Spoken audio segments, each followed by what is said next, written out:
justice for Mohbad has been kept alive by you and I. It would have gone underground. It would have disappeared.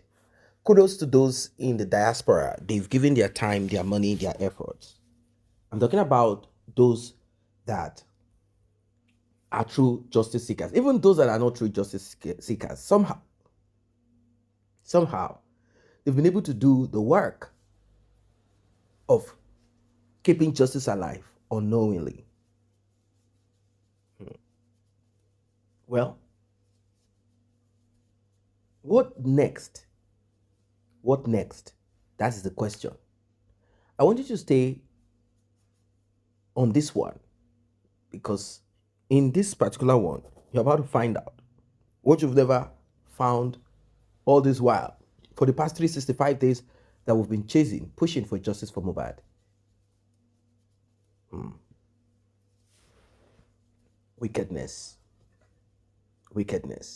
Now, this wickedness that we are talking about is not something that is just there, elusive, that you cannot grab. We can see those that are manifesting this wickedness. We can see them.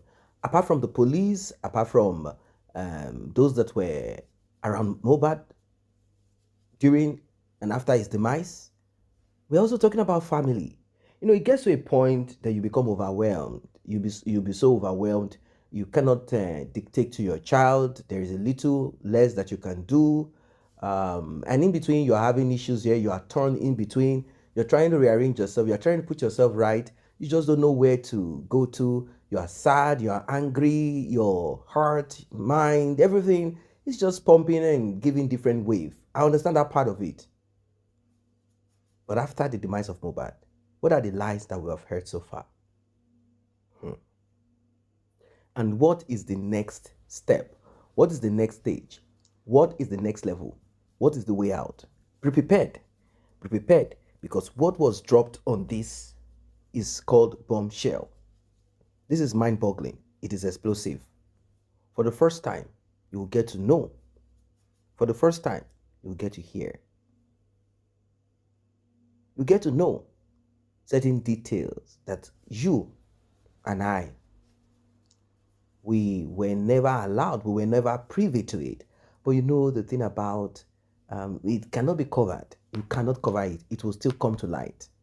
They say lies can go for as long as 20 years, 10 years. But in the case of Mohbad, it will not ever be that. One day, truth comes and shines light on it. This is exact that has happened finally. It has finally happened. And we all should applaud ourselves for sticking to justice, regardless of the pushback, attacks, manipulation. Please like and share. Tap on the subscribe button. Turn on the notification bell. Let's get right into it. Justice, man. Tí mo wá justice yẹn, mo follow babura ko ebo fi lẹ́nu. A gbọ́dọ̀ rí justice. Àwọn kan wà nínú Nàìjíríà tó ń wò mí pé tó bá rí justice, èyí kò lè sọ pé Yomi kọ́kọ́ gba 200 million. Mi sọ pé ma fún mi kan sọ ni o, ẹ má tún yí mọ́ mi lọ́wọ́. Tí mo mọ̀ pé tó bá wò báyìí pé wow, ládùúrú kò sí bàbá go through. Ihun tá rò pé ó ti finish. So kí ni máa fẹ́ máa kánjú fún? Tí máa rí owó, máa ṣe wàhálà. Mi gbọ́ rí ní ayé mi ẹni tó believe tó pé ẹni tí ó ṣe bóyá pé tí ń bàjá. Màá wá ṣe wàhálà kó ọlọ́pàá tó pọ̀ fi ẹ lọ kóyàn. Àwọ̀ àti ṣe extension ni màá ní ó fẹ́ kó jẹ. Owó tí ó sẹ́mi sọ́wọ́ mi tí ó ṣe lọ́kọ́.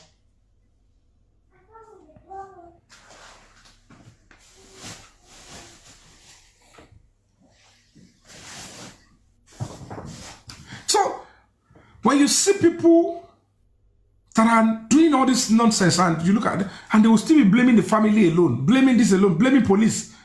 Our community about to start off is a major distraction, and it will weaken the struggle. When you start, don't care what you're with. Only take Gumba Shile wo man for balẹ̀ woni. Àwọn lè ṣe gbogbo kíní nǹkan kan too perfect. But for you to sit down when the war is still ongoing, and all you can do is to be condemning, and you want victory. Ẹni èpè ni ẹ. Oh, lọ́mọ o nẹ́gbọ́n ni o ní bàbá ni. o lẹ́gbọ́n o lábúrò o ní boyfriend àbọ́kọ tó like his justice kó lọ máa fẹ̀mí ẹ̀ wéwu ẹ wo iye security ti King White yẹn tó kó fún mi because it was later I got to know but mo ṣèwádìí lórí King òun ló tó gbé èrò security ó tún kó àwọn PC Ìkòròdú kó lọ protect ẹgbà tó wá sí why are you getting that kind of security for your husband's case and that is the same person I am taking to court on a good day what's my business with him kí ló fẹ́ pàdé mi àti ẹ̀ ṣebí justice Mohbad ló jẹ́ gbogbo orúkọ ẹ̀ máa sọ pé òun celebrity tó ló ti wọ white kí ló ṣe tó fi lórúkọ in tó bá ṣe tó bá fi lórúkọ tó bá better tó bá heavy ju movie lọ kó sọ kò wá wòye jọ́tà wà tí ń build àti ń lórúkọ ẹbọ̀ tàdé maintain ẹbọ̀ kò ń ṣe mọ́ lórúkọ lọ́sẹ̀ ìyàbó ṣù kò máa fi mí compare ẹ̀ tó ṣe popular kò bá popular kò gbogbo Nàìjíríà mọ́ lẹ́nìí you have to maintain it the same pace level with movie because you have to understand ẹ̀ mọ́ yàtọ̀ Oscar tó fọ́n sí èèyàn ká bọ́ta àwọn kan shoot cinema movie ṣe màṣírí cinema movie ni ṣe bóyá actors tó wà tó ní burúkú yàrá orúkọ tó ya cinema movie ṣáwọn tó ń jẹ ṣe ń bá tó bá yẹ pé gbèsè wà ń bẹ̀ wọn gòkè díẹ̀ lọ jẹ gbèsè kí step ṣó pé mi náà wà ń bẹ̀ ẹni báwọn pé wo level tí mo fẹ́ wà nìyẹn level àwọn tá ya cinema tó bá yẹ pé gbèsè lọ́mọ ayẹyẹ ń jẹ́ kò kọ́ yé ẹlòmíì ó lè bẹ̀rẹ̀ sí dókó láti January or December á lè máa rewó yẹn jọ ó lè ní boyfriend 20 I want to shoot cinema movie á lè máa gbé abálẹ̀ dáwó fún kí ló á lè kójọ á lè lọ ya fíìmù òun rédè bẹ́ẹ̀ kò kàn yín tó bá sọ pé best selling movie wọ́n á wá ogun òyìnbó kọ síbẹ̀ fún yín ẹ máa tẹ̀lé best kìíní kan indigenous ẹ tẹ̀lé best kìíní kan ṣé yẹn ni kí máa ṣe ni kí n ya fíìmù láti satisfy kí n ya cinema movie kí n satisfy èèyàn kí wọ́n máa lọ máa jẹ gbèsè nulẹ̀ kí máa ké we are all filmmakers òsófin tó sọ pé ìwọ ò lè gbọ́dọ̀ ya fíìmù ìwọ lè kọ́ ló lè yà wọ́n sọ àwọn èèyàn mọ́ báyìí lè package rárá ẹ̀wọ̀ ẹ̀jẹ̀ ká sọ pé cinema ni number 1 òun lọ ti ṣe àyíká náà ráríwọ̀ bẹ̀.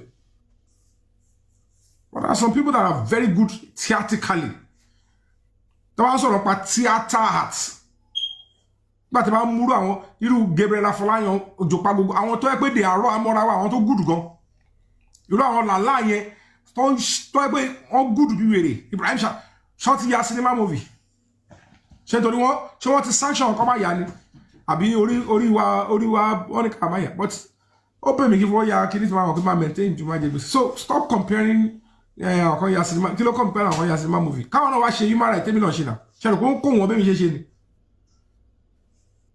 àwọn tó yẹ kó tó máa wọ báyìí pé Yomi àgbàwo ni you are trying o you are fighting for people I wish to be like you ẹ̀yẹ́ máa fẹ́ mi compare àwọn yẹn àwọn máa wọ pé wọn bọ orúkọ tí mo rà ṣàjọ yìí kí súnmọ́ lọ máa fi ṣe human rights kọ́ ẹ̀kọ́ máa bú mi ṣeré èmi ò lẹ́mìí ẹ̀ o Yomi God bless you are good o Ọlọ́run ti kẹ́ ẹ̀yẹ́ wá máa fi rú yàn àwọn báyìí pé ṣáwọn eléyìí ṣọmọ ohun tó ń ṣiṣẹ́ lórí social media àwọn tẹ fi ń wé mi yẹn wọ́n ń wé mi bí gbàgbé pé Anjonu you are God sent because it's not easy to build your name and you sacrifice it for the cause of another person tí ò ní sọ thank you tàbá gba justice ṣé mo bá dìde máa sọ pé thank you àbọ̀ máa pógún ẹ̀ fún mi. If there is any reason for me to support the Baba, the first time, pé mo kọ́ bá Baba yẹn sọ̀rọ̀ lórí phone. Tá bá sọ the stage gan ni àgbà táwọn rí pé mo dá sí ngbà yẹn inú àwọn dùn. Ìsìn gan tọ́lọ́ bá ṣe tàwọn àgbà justice. Kọ́ fẹ́ ya fíìmù Mohbad báyìí. Àwọn ti sọ pé Mr. Yomi náà máa jẹ́ kó yà. Any selfish person who want to follow whatever the Baba is doing. Wọ́n bí olé ogbó yẹn. Kí ló kọ́ mi pé kí n ya fíìmù. Tá bá ya fíìmù Mohbad tó bá gba justice tó bá yà ẹ́ mo yẹ tí yàn máa rí. But the person that will give you a prize is Baba. But I'm not after shooting Mohbad movie. I want justice for him first. Anybody can shoot the movie. What's my own? Because tell me about it better. You don't go buy me a mobile in around here. Only let you go about what you back. Tomorrow one level level. Me expose. For the other woman to think because I'm going to tell you, I'm going to tell you, last level at the worst you buy long by. Can't mo ko le orúkọ yẹn o ma worse because I can't phantom me mo ko nba sọ̀rọ̀ me mo ko ní relationship ṣé mo mọ e chat mo mi rí chat tó wà lórí bed tó bá King White sọ̀rọ̀ the woman was on bed they don't sọ̀rọ̀ tó wà lórí bed e don chat o screenshot ẹ síbẹ̀ ṣé ara gbe wa justice ẹ kò fẹ́ get information on ni so all the nonsense how about sure gbogbo àwọn wure tí o ko fún ní information they are using it against me to destroy my reputation, to bring me down, to try to water down, to make me look bad, to make it look like kò ní fame. Mo bá pé ó dà pa ilé ò tí bọ̀ bí tí yàn ti bá ṣe dé. Gbogbo ìtẹ́yìn ṣe lórí kíní lẹ pé. A ní gbogbo kíní ìjura wa. Ẹlòmíì ó mọ social media yìí ló bí wèrè. Kọ́ṣà fi sọ pé báyìí lóhun ṣe tó. Àwọn ará àta dẹ̀ mọ̀ orúkọ téèyàn bá ní ìmí máa last. Tó yẹ pé wọ́n ṣèkà wọn ṣèkà. By now kò yẹ kí n dúmọ́ tó bá yẹ pé social media máa ń finish yàn pátápátá. Wọ́n ní kíní kan fi mi rí mi ń rí. Wọ́n ní kíní kan kíní kan mẹ́jà I hardly see or hear most of the things they say. Wọ́n ní kíní kan tẹ́mi mi ò ń gbọ́. Gbogbo àwọn bí ti máa ti ń prove level pé I'm a celebrity in my own right. Mi ò ń kò sáyè. Kéèyàn kan bí ni pé màá jókòó sí màá máa lọ gbogbo platform màá máa gbọ́ bí tó ti ń búyàn káàkiri. Ìyẹn ni wọ́n wá ṣe kiri. The truth is, I hardly see. Toba send this me, Mr. Yomi, this person abuses me. I'll just and I'm being honest. Only me, shame more to my platform, Mr. Yomi, kill a shame. It's because I don't know. Because si mo ṣe fẹ́ sọ mo fẹ́ máa gbọ̀n fún yàn, wọ́n mú mi go be ni máa lọ. Kí n fẹ́ máa fọ́ fún wọn fún. And that's the truth. I can tell you for free. Even some of my colleagues, when they saw it, I put page here, page here last year. Me go be 5 years ago. Put page here. Me look with the only TikTok you see. Me anywhere do anything justice on Mohbad. But the crown by mochi boss Musuni. Okay, Lord, Mama lo shekini. Me oraye go I am a human rights consultant. I will go and do research on human rights. I will be writing some speech. Mon kọ̀wé, mon share with the mama jókòó ti kini kan bú mi. Enti o ní kan tó hard sí. Àti kini kan tèmi o, àti kini kan confuse o, àti kini all had any value to the struggle. The only thing they are bringing to the table of justice for Mohbad is fracas, cyberbullying and cyberstalking. How does that push the struggle forward? Kini tèmi pẹ̀lú yẹn. Wọ́n bá lórúkọ jẹ́ orúkọ ara wọn orúkọ wo. Àwọn tí wọ́n bá lórúkọ jẹ́ ẹ mú actor tí wọ́n bá lórúkọ jẹ́ tó better mi. Ẹ mú jáde kí wá sọ àṣírí wọn fún yín. Pé ǹtẹ́ wo ta yẹn fake ni. Ǹtẹ́ wo ẹ wo gbà tó pọ́n bá yàn lórúkọ jẹ́ even gba case Baba Ijesha. Mo kọ́lé mo ṣe wàhálà gbogbo wọn lórí àwọn tèmi tó tẹ̀lé mi lórí Instagram. Ẹ wo gbogbo ìlú tí mo lọ, ẹ wo all the countries I went to. Káàkiri. Kí ló ṣe yàbọ̀ bẹ́tà mi kò lè lóhun bẹ́tà mi mo fọ́lọ́run bá búra àwọn gọ́mọ̀ tẹ bá rí ẹlòmíì mistake táwọn èèyàn máa ń ṣe ní ẹjẹ́ ṣàlàyé fún yín when you see maybe ẹ bá rí èèyàn kan bóyá jọ ń ṣẹ́kọ̀ọ́ náà tó wá ní nǹkan tó ṣe ẹ mọ tó ń sacrifice kó tó ní ohun tó ní èmi lè má lè sacrifice ẹ fulfilment ló matter téèyàn bá ní owó tó bá bá ọkùnrin mẹ́jọ sùn tó fi ra range tèmi dẹ̀ ṣe fíìmù tí mo ra Toyota Camry mo bẹ́tẹ̀ ní tó bọ́kùnrin mẹ́jọ sùn ra range but mi ní bú pé kí ló tó ṣe fi kí ló ra range n tó wúlò fún don't compare me with that person torí n tó fi tó bá jẹ́ fíìmù tàjọ́ ń ṣe ni you look at èmi sì I'm an actor I'm a producer I'm a director mo ń ṣe MC mo ní film school ìyẹn ti tó fọmọ lọ́àbí ta ló sọ fún mi pé mò ń wọ owó dandan kí n ṣe kíní I just want to do this little and help the community sacrifice for the public kí life better ayé tí wọ́n ti dúró tiẹ̀ ìwọ náà dúró ti public padà so if at the end of the day anybody bá ní ohun tó fẹ́ ní nǹkan tí mo mọ̀ tó dájú ni pé mo fi Ọlọ́run bá búra wọ́n kọ́bọ̀ Ìyábọ̀ sí inú ilé tí mo kọ́ wọ́n kọ́bọ̀ Ọdún Adékọ́lá ò sí inú ilé tí mo kọ́ wọ́n kọ́bọ̀ Jídé Kòsàn kò sí ńbẹ̀ ọ̀dẹ̀ ní dárúkọ Yomi Fabiyi kan ní ẹ̀mọ́ Yomi Fabiyi ọ̀kẹ́ ọ̀kọ́ fẹ́ sèwò orúkọ mi kan ní Yomi Fabiyi Ìyábọ̀ Òjó Yomi Fabiyi Ọdún Adé kò ní ṣẹlẹ̀ táyé máa fi parẹ́ tí Wizkid bá dúró báyìí tí bá dúró báyìí àwọn tí a kí tí máa dáhùn tó máa kí mi wá kí mi but lọ́kọ̀ ààrẹ Wizkid kò ní sọ pé òun mọ̀ pé ní yìí àgbáwo ẹ̀gbọ́n ìdọ́ǹtè because ó mọ nǹkan tó ń pè pé èèyàn tó àwọn akẹ́ni tó lè pẹ́ dé level yìí ó ti bí jẹ̀yà ó ti dé kòkò ní mọ́lẹ̀ kó tó dẹbọra so tẹ bá rẹ ní celebrity tẹ́ ń compare pẹ̀lú àwọn àmọ́ effort tó ní kálukú fi ń build kò tó lè débi tó dé so don't it's new setting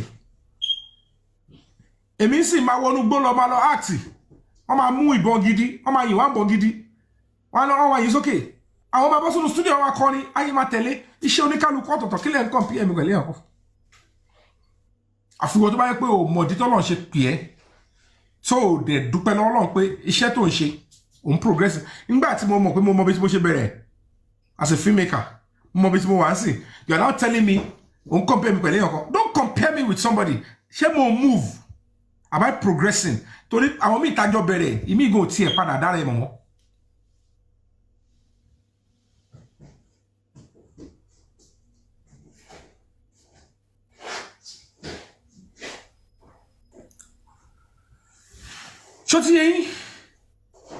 So it's quite nuising.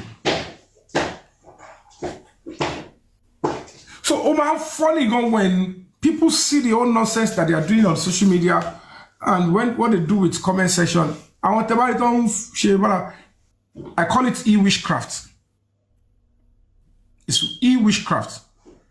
They come around, they use comment section the way they want to use it, thinking that nobody knows them. Anonymity of social media. How is that my business? So let's continue to fight on this particular one.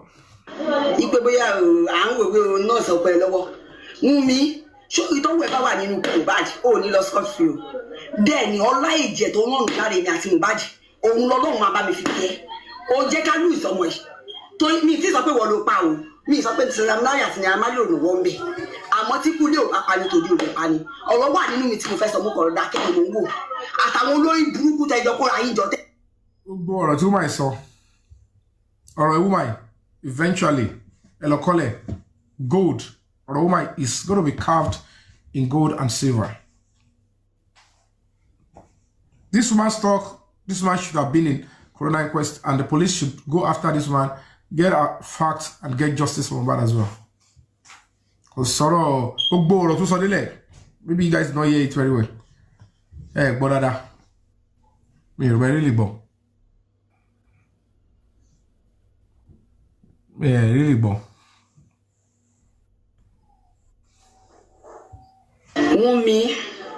Wunmi, ṣé o fẹ́ sọ fún mi pé gbogbo ọ̀rọ̀ ti pa irọ́ ni? Ṣé o mọ̀ pé ìgbà tá wá síbẹ̀ yẹn náà mo rí àwọn aṣọ ẹ̀jẹ̀ tí mo béèrè lọ́wọ́ àti òkè báwo ni ẹ̀jẹ̀ ṣe pọ̀ tó báyìí? O mọ̀ pé kò sẹ́ni tó bí ẹni rọ̀rọ̀ àwọn òkè òkè kò tí ì yá ipe bóyá à ń wò pé nọ́ọ̀sì ọ̀pẹ lọ́wọ́. Wunmi, ṣé ìtọ́wò ẹ̀ bá wà nínú Mohbad ò ní lọ scot free o? Bẹ́ẹ̀ ni ọlá ìjẹ̀ tó rán lára èmi àti Mohbad òun lọ́lọ́run máa bá mi fi kẹ́ ó jẹ́ ká lù ìsọmọ ẹ̀ tó mi ti sọ pé wọ́n ló pa o mi sọ pé Instagram náà yàtì ní amáyò ló wọ́n bẹ̀ àmọ́ tí kú lé ò apani tòdí ò lè pani ọ̀rọ̀ wà nínú mi tí mo fẹ́ sọ mú kọ̀rọ̀ dákẹ́ ni mo ń wò àtàwọn olórí burúkú tẹjọ kóra yín jọ tẹjọ fọwọ́sowọ́pọ̀ tẹjọ ṣe bó ṣe wù yé mi kàn wọ yìnyín bí mo bá ṣe dùn èmi ó yàtọ̀ sí bó ṣe dùn everybody ó yàtọ̀ sí bó ṣe dùn ẹlòmíì mo kàn dákẹ́ mò ń wò ni torí pé ó ń kàn mí nínú Wunmi tọ́wọ́ ẹ bá wà nínú ikú Mohbad ò ní lọ láì jìyà bẹ́ẹ̀ ni mo sọ fún ẹ tó bá yẹ pé ẹ̀jẹ̀ kan náà ló wà lára ẹ.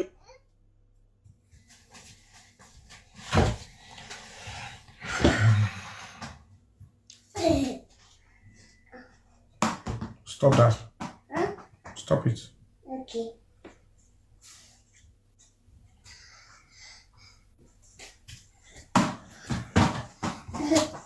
That it was me. It was me that tried on the wall. Itu máa ń pa abẹ́lẹ́ lójú ni. Ọ̀rẹ́ kí n gbọ́ ìtìrà mọ́tò fún ìyá Mohbad. Don't cut him. Ṣé fẹ́ gbọ́? Irọ́ tó jìnnà sí òótọ́. Ọmọ, it's quite terrible. How many of you? Daddy, let's play Pé gbọ́dọ̀ sọ àwọn ọkọ tí ojú mi sí. Mo kọ̀ ọ́ báyìí pé Come back. no wonder the way Ntúmí ní ṣe dùn ní pé kọ́tì ẹ̀ tó bẹ̀rẹ̀ sí ń pariwo ẹ má dáwọ́ ẹ má ṣe kiri kan yẹn at least to the best of my knowledge It's just the ball.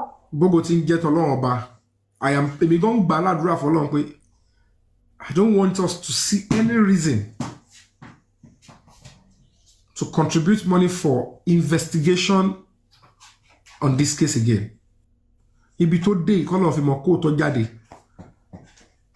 Whether people are going to say they want to support, Nigerians are too ọ̀yàtọ̀ wọ́n jìnnà sí. Tí wọ́n bá bá rí òótọ́, àwọn èèyàn ò fọ́jú. So ìyẹn kọ́ ni irú stage tí màdé sí màmá lé ṣẹ́ ìyẹn màmá sáré kiri kú ni.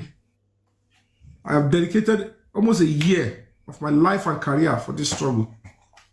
Even àwọn tó lọ mọ́gán wọ́n ti ṣiṣẹ́ wọ́n ti ṣe nǹkan mí káàkiri. I have just put everything on. So the man ṣe kiri màá ní ẹ̀ bá I don't know whether the thing is very convenient to do. It's not convenient because normally on a good day, this kind of advocacy and case, no case not she. What he set up láti bẹ̀rẹ̀ pẹ̀pẹ̀ yẹn, òun ló fi ṣe irú case báyìí. Ó ṣe kélekèle máa yẹn lọ́wọ́ ẹ̀ wò máa pè é báyìí. Ó ti ẹ̀ fẹ́ ní idea pé ẹ lè pursue case lọ báyìí kí ó tún gbé ìgbàbọ̀ míì. There are some contingencies that you meet along the way. Ọ̀rọ̀ lè bẹ́yìn yọ̀ǹbò míì. Incoming bossy waste. They just want to talk and rubbish up. And àwọn yòó wá fẹ́ accept pé àwọn kan wọ́n ṣe mẹ́pà wọ́n wà pẹ̀lú yín, but they are double agents. They will just pick up this story. Mọ̀bí tó ti wá èmi àkọ́ ìjókòó síbi kan. They just want to be doing some. They just want to act like they have a voice. Gbogbo ọlọ́run pera wọn ní voice. Gbogbo ọlọ́run pera wọn ní activist. Gbogbo ọlọ́run pera just look at it. Ó nọ sí àṣẹ wo. Kádàrá láò. My face and on. So I just 3 more minutes go now. I want to say thank you for coming through. And once again, let me say thank you for those that turned up yesterday. Shibo dupe o, gbayin tí ẹ jẹ́ kó jú tì mí. Olórí ẹ ní pé mo pé first 40 minutes here is too overwhelming for me. As a matter of fact, on this stage, come away. This guy is my colleague. I don't really were comfortable with me because I'm like, you know, the guy is just coming up, you know. Well, don't make it look like I just wish help can come for him anywhere, which is quite okay by me. But I want to say thank you because the fact that I saw people, you know, even if Rose they can give you get 300-400 people, it shows that people are seeing what you're doing. And you know, I have answered that Wazi exchange Dden which is sort of case of Gesha, which is sort of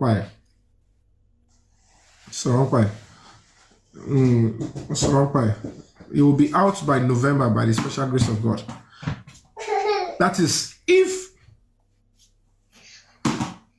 he is not released and discharged and acquitted before then. But but of course, as we speak now, if he's going to run through the entire stuff, the sentence is going to be out by November. So November, he will not tell his story by himself, but authoritatively. Nowhere, Baba shall bomb or consume. My parọ́ fún yín o. Bí bàbá yìí ṣe àbọ̀mọ̀ kan sùn gbà tó wà 7 years. Irọ́ tó jìnnà sóòótọ́ ni.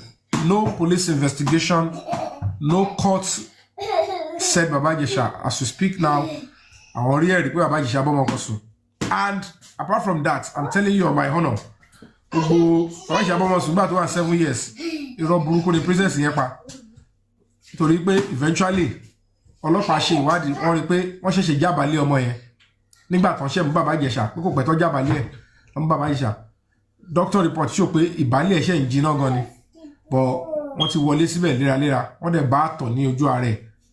So healing broken hymen, the presence of semen and perpetual penetration was found on the girl. And ọmọ yẹn dẹ̀ tún jẹ́ kó yé wa nílé ẹjọ́ pé yes, wọ́n sọ fún wọn ibi tóun máa jókòó sí nítorí ibi tí kámẹ́rà wà. And that is grooming a minor for sexual activity.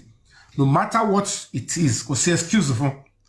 Lábẹ́ òfin, know your rights and stand by it. No law permits anybody, not even a judge, to give an order to a child or a minor to submit his or her body for sexual activity or even exploitation. No judge, nobody should ever try that with any child.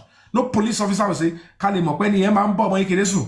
E mo ọmọ yín lè jẹ́ kó bá sùn ká fọmọ yín dẹ́wò tó bá bá sùn kárí wò." Don't do that with any child. The debt we owe every child is protection. And don't be stupid enough to go and install camera. In your combo, any o de gbọ́ pọ́n máa ń bọ́ ọmọ yín kéré sùn. O wá fẹ́ mọ̀ bóyá máa bọ́ ọmọ ẹ̀ sùn. O wá lọ mú camera ó fi lúgọ síbì kan. O wá fi ọmọ ẹ̀ lẹ̀ síbẹ̀ pé jẹ́ bóyá máa bọ́ ọmọ mi sùn. Lẹ́yìn tó bá ti mú ẹni yẹn, ìwọ tó fi ọmọ yẹn dẹ́, ìwọ náà lọ sí. And again, in Baba Jesus' case, kan wà tó ń pè ní Damola Adekola tí Lagos State Government mọ̀ tí DPP wà aware of tó jẹ́ pé ó bá ọmọ yẹn sùn. Wọ́n rí ọní gbogbo ẹ̀ ó jẹ́ wọ́n arrest ẹ̀ wọ́n ti mọ́lé pẹ̀lú Baba Ìjẹ̀ṣà. Òun gangan ló commit ojúlówó offense tó ní evidence. Bàtọ́ máa charge case court. Àgbúrò ọ̀bọ yẹn ní court o. Adájọ́ béèrè lọ́wọ́ wọn pé kí ló dé ẹni ìdá the DPP tó wà ńbẹ̀ sí ló ti represent case yẹn gbà yẹn. Bàtọ́ máa dé stage yẹn ó ní that is not the case we are doing now, my lord. It's the power of the DPP. And the one will only charge the court. But sometimes, when people are silent and keeping quiet, Angelo, and it's quite appalling. But we have to speak our own truth and let the world know that unto shele repeleni e montenshi kuleto ifowokon on them 14 ni on prove 14 years yen o gbogbo yin kan pariwo pé 14 ni torí princess sọ bẹ́ẹ̀ gbogbo ọ̀rọ̀ tí princess sọ délé irọ́ pátá ló pọ̀ nùwẹ̀ 14 tó pọ̀ gangan kò múlẹ̀ ọmọ tó sọ ọmọ ẹbí ẹ̀ ọmọ ìyá wọn àbáyé ló lé ọmọ wọn fi tá lọ́rẹ kankan irọ́ burúkú kẹ́lẹ̀ pity ni. She's a terrible liar and a terrible scorn woman. Ìdí tó fi ṣe ó mọ̀ pẹ̀lú àwọn tọ́jọ́ gbéṣẹ́ fún. They know what they are doing. Ntí Baba Ìjẹ̀ṣà tọ́jọ́ ṣe papọ̀ tọ́jọ́ wà láàrin wọn. And at the end of the day, you all saw in the video she was recording only spiritual problem. Mo bẹ́ẹ̀ dá sí. Only kí mo help pẹ̀lú admission sí Unilag. Ìwọ tó ní ọbọ̀ ọmọ ẹ̀sùn. So all the old nonsense I said then that all these things are not tenable. But lára lọ́ọ̀kì tó ní púpọ̀ ńgbà yẹn ni pé ìrúkọ ohun tí mo mọ̀ nípa lọ́ọ̀ ńgbà yẹn tí mo mọ̀ sí òtó gbà kánírù sí ó tètè máa wọ́ọ̀sì ìgbà yẹn lọ. So, and that is what me I stand for as a human being. I fight for the truth. I ensure that you challenge and ensure that they do the right thing. Anybody to share come out fear jail, but kema sheka, kema share abusi, kema depa, ema blame ujoba, ema Nigeria ribakon. Any little advantage can nobody or te ati tembele ku ati ya on leje. Toba padà ṣe fún ya ba ọmọ yín later lọ́jọ́ la, ema láyé ló ṣe yín. Rántí pé ina for ara yín ṣe láyé. Èmi I always say any problem to ba face ni. Lára struggle ni mi ò ń ṣe nǹkan burúkú tí I'm hearing Princess is begging for help now. Maybe I know ìdájọ́ Ọlọ́run ó ju tọmọ èèyàn lọ. Sometimes I don't even fight for myself. I don't seek vengeance. So the man believe pé àbọ̀rọ̀ fi vengeance ọwọ́ ara ẹ̀ gan tún lè commit a crime kó tún máa fún ẹ wàhálà. Ṣùgbọ́n tọ́lọ́run bá ṣe ta ló fẹ́ béèrè lọ́wọ́ Ọlọ́run pé kí ló tó ṣe dá sí rí àfẹ́ ní padà. So ọ̀pọ̀lọpọ̀ onímọ̀ oye ìdí táwọn ṣe ń jẹ ìyàtọ̀ ń jẹ nìyẹn. So we might still revisit that part. Princess until escape uton. But by the time Baba Ìjẹ̀ṣà jáde nsìn, whether it's coming back to her or not, you can be like it will be established. Did you use a child as an entrapment or not? So for my the entire case file will show it. And then certainly did you at any point set up camera to record sexual activity that involves a minor? It's established in the court. Kò sọ pé wọ́n set it up. Ayé ló mọ̀ pé ó ti sọ pé wọ́n fúnra wọn ló kó àwọn tó wá. Kí ló dé tó set camera ó ní kó lè record tó ń bá question Baba Ìjẹ̀ṣà tó bá fẹ́ argue ni. But you have actually left a minor tó ní wọ́n ti abuse tẹ́lẹ̀ òfìlẹ̀ ti Baba Ìjẹ̀ṣà. So it shows that you're not just a reckless adult. You are a serious criminal that needs to be shown the way to the prison. But how she escaped is quite and I look at the same justice system. Don't look for Baba Ìjẹ̀ṣà. O for our princess lórí, o for our Damola Adekola lórí, o for our security lay okele. And you look at it and say, take Baba Ìjẹ̀ṣà gbaralu. You don't have to continue to blame the government. What about you that are supporting nonsense and people like us that were speaking the truth? And ba olórúkọ jẹ́, mi ò lórúkọ tí yẹn lè bàjẹ́. And so they like me. So they realize people asari kiri, come and like me. Don't like me, don't love me. Just do right by my side. You know, if you say, oh, I don't like it, Alano. So just do right by my side. If you show me support, appreciate it. Into man, muno emi do yato sinta yon roye. Unta yon pursue as a celebrity, yato sinta mi pursue. So unta yon fin perfect fi hot yon as a celebrity. To ma do normal celebrity ko le do emi. Ori kò sínú nǹkan tèmi kò sínú àwọn nǹkan tèmi ṣarajọ. Mi ò sí gbogbo pátápápá yẹn. So I allow people to show who they are. Because show go back on làwọn ṣe jẹ́. Wàhálà tí wọ́n nìyẹn. About June 30th again. We're going to be postponing it. And then we'll be releasing official statements later today based on that. So the Human Rights Summit that we tend to do, we can always do that anytime. We're going to be postponing it. I don't think it is feasible for the end of this month again with what I'm saying. Because the risk is still there. The risk is still there. So I want this particular case to be mature. Before I can decide the next line of action. Because majority will we won't be called satisfy àwọn tó ń ṣiṣẹ́ fún other side. So I realize that I'm doing this particular advocacy with people with different, personalities and motives, and I can't be, enough is enough dancing to the whips and caprices to mess things up for me. So we need to do this and get justice healthily and get it the right way for the young boy.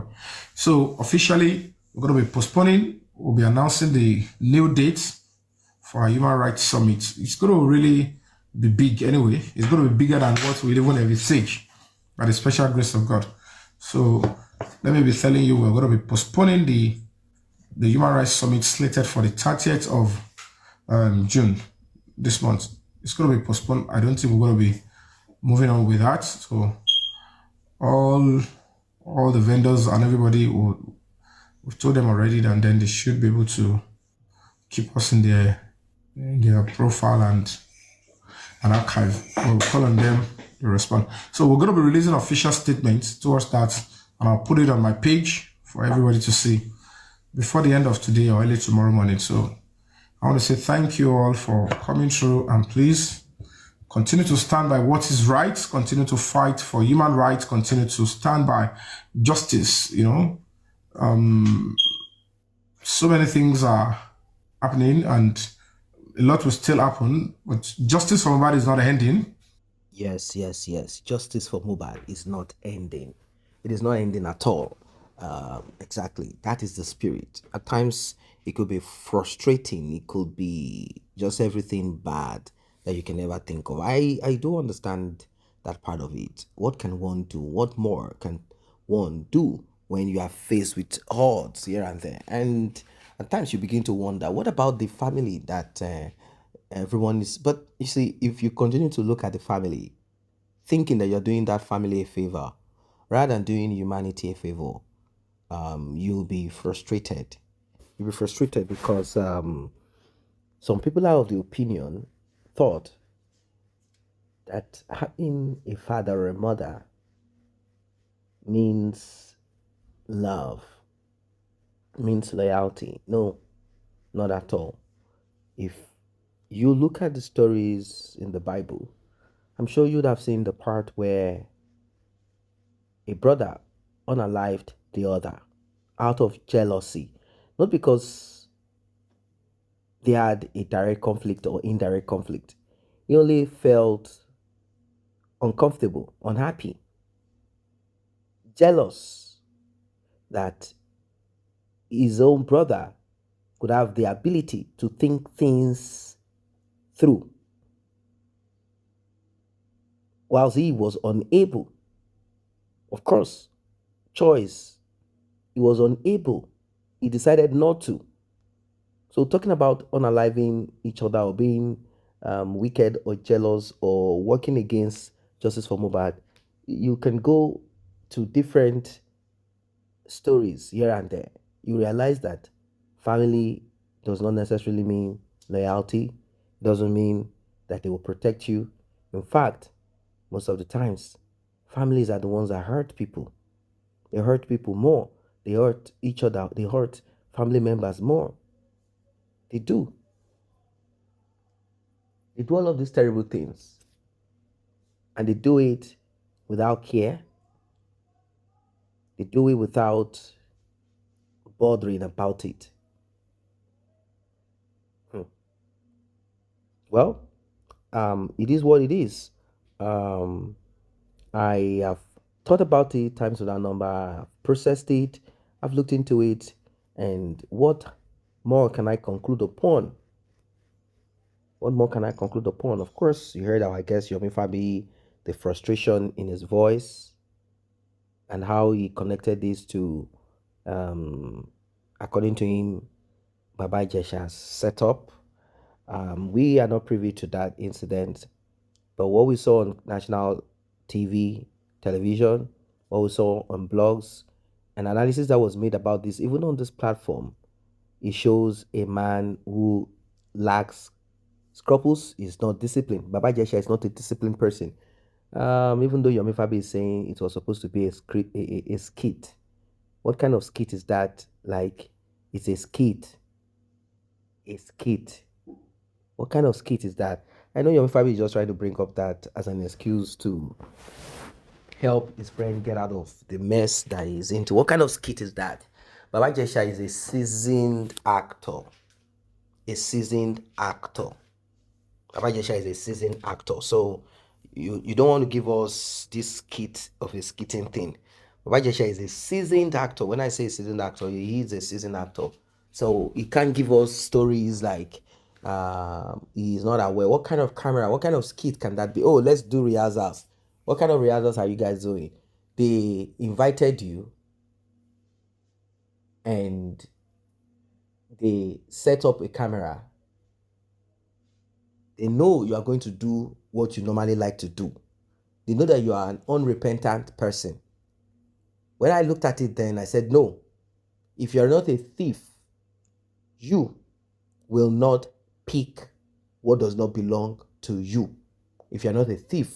So there's nothing like, it was a setup. It was a setup.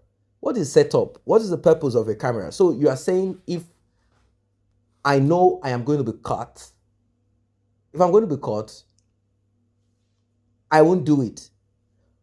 But if I'm not going to be caught, I will do it. That's simply what this means. It doesn't bring any clear logic because Baba Jesha could be seen in that video. They say it was a doctored one. They cut off parts that they don't want people to see. They joined it together and produced only that part. So I'm like, wait, hold on a second. Where is the people recording you guys for the skit? What nonsense rehearsal is that? Like, sit down beside me. What kind of skit is that? Where are the cameras? Where is the lighting? What kind of rehearsal is that? Oh, the girl knows that there is a camera. Of course, she's aware because she knows what was going to happen. Like Baba Jesha did it in the past. That's the story. And he was forgiven. They moved on. So the excuse is, oh, so you condoned it in the past. And now you want to catch. Oh, you two also have to be held responsible. When this girl was younger, you didn't report because you're in love with Baba Jesha. You forgave him. But now that you have realized that Baba Jesha somehow does not want you in his life anymore, having spent money to upgrade Baba Jesha, Baba Jesha now is no longer interested in you, sort of. So the only thing you thought of is how to set him up, how to bring him back to ground zero. Yeah, these things happen. If Baba Jesha is a man of integrity, if within him he knows that this is not supposed to be, how can you be so dumb? How can you be so dumb? You even want to do this kind of thing. It shows that he's a reckless, lawless, low-life person, that Baba Jesha. If not, why would you be so comfortable to want to do that kind of thing inside of that house? You didn't even say, listen, girl, I'm not saying it's the right thing to do, but it shows the level of his stupidity. You didn't say, girl, take my phone number, come meet me in this place. Is it that you are broke? But because you like to do sharp, sharp, sharp, He doesn't even have protection. I don't think he has protection.